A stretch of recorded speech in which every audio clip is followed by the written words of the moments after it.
Welcome to this explainer. Look, if you're a founder, a CEO, or a revenue leader trying to sell into the enterprise space right now, you already know the harsh reality. Without a clean SOC 2 report, those big enterprise clients simply aren't going to sign your deals. It's just a strict barrier to entry these days. But honestly, understanding what this whole process entails and figuring out how much it's actually going to cost your business, well, it can feel like navigating a maze in the dark.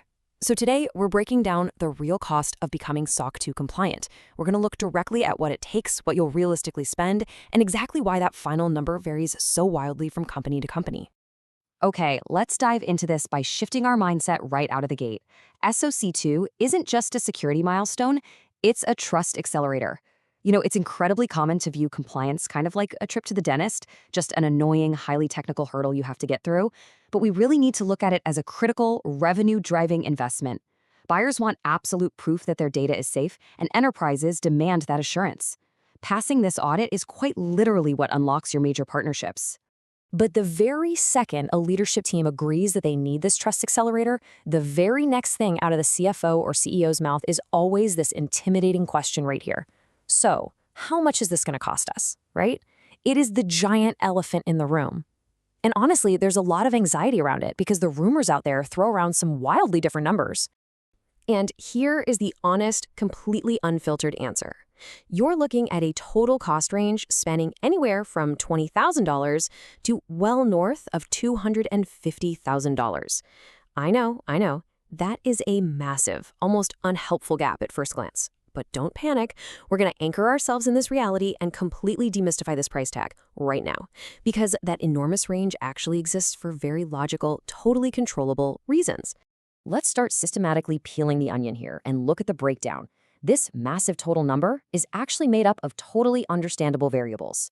First up, you have gap assessment or readiness, which is basically figuring out where you currently stand. That runs about $5,000 to $25,000. Then you have security tools and remediation, essentially buying the software needed to fix any holes in your setup.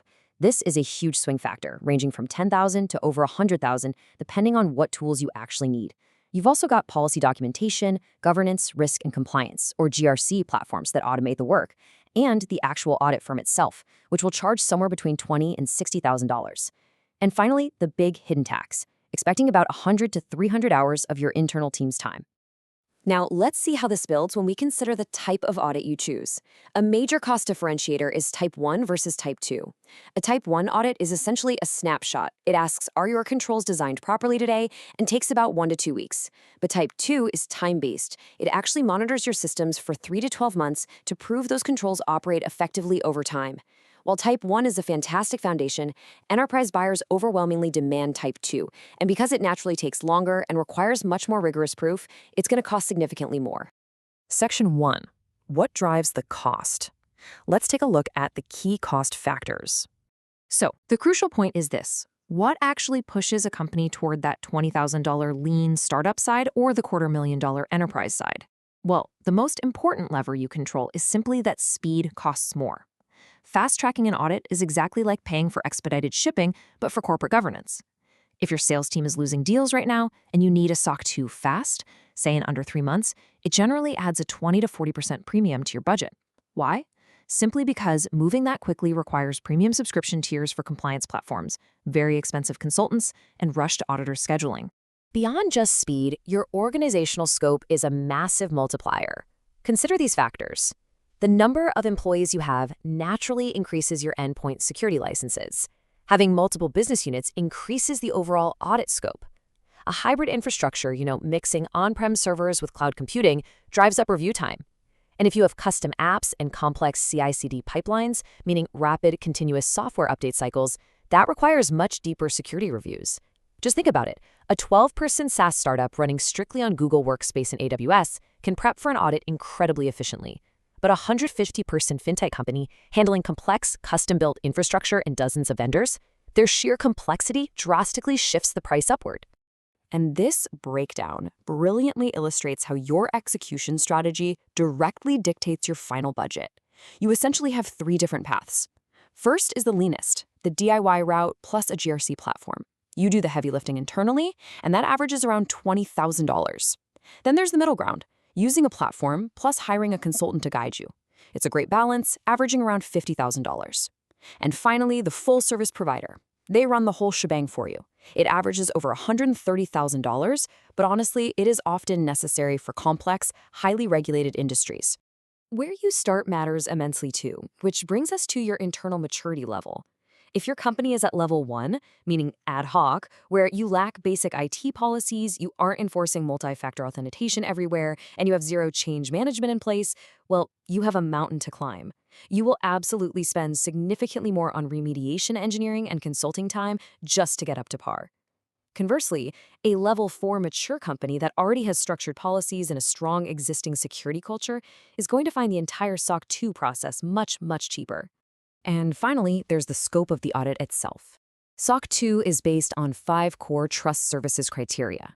Security is mandatory. Literally everyone has to do it. But availability, confidentiality, processing integrity, and privacy, those are optional. Realistically, most companies only need security and confidentiality to satisfy their buyers. Every single optional criteria you add immediately drives up the scope, the amount of evidence required, and, of course, the final price tag of the audit. Section 2. Avoiding hidden budget traps. Let's dig into post-audit costs. Now that you understand the levers pulling your budget, I need to issue a quick warning. Passing the audit is absolutely not the finish line. The biggest trap is ignoring massive internal time sinks. Picture this for a second. You're highly paid developers burning valuable sprint time taking manual screenshots for evidence collection just because you didn't invest in automated tools. Or what if a control fails mid-audit? You're going to pay for retesting. And if you neglect to renew your security tool licenses mid-year, your controls break, jeopardizing your compliance status entirely. Now, what's really interesting about this slide is realizing that compliance is not a one-and-done project. Actually, scratch that. It's more like a permanent state of being. Passing your Type 2 audit kicks off continuous monitoring.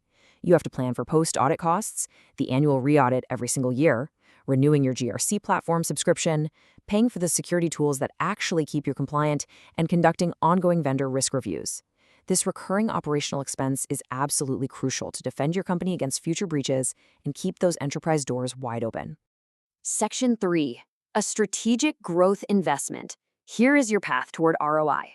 So we've talked a lot about managing expenses, scoping, and budgeting, but as an enthusiastic leader looking to scale up, you need to turn this from a major budgeting headache into a massive return on investment. To do that, here's a simple, actionable checklist you can take right back to your RevOps and engineering teams today. Step 1. Clearly define if you're going for Type I or Type 2 and set a realistic timeline. 2. Map out your entire cloud architecture and toolset.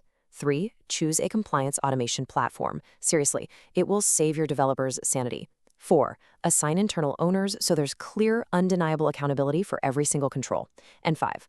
Always get competitive quotes from 2 to 3 different accredited audit firms. We'll leave you with this final thought.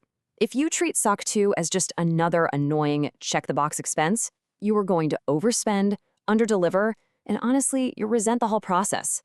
But if you treat it as a strategic growth investment, you'll prove your company runs securely, and you will win those massive deals.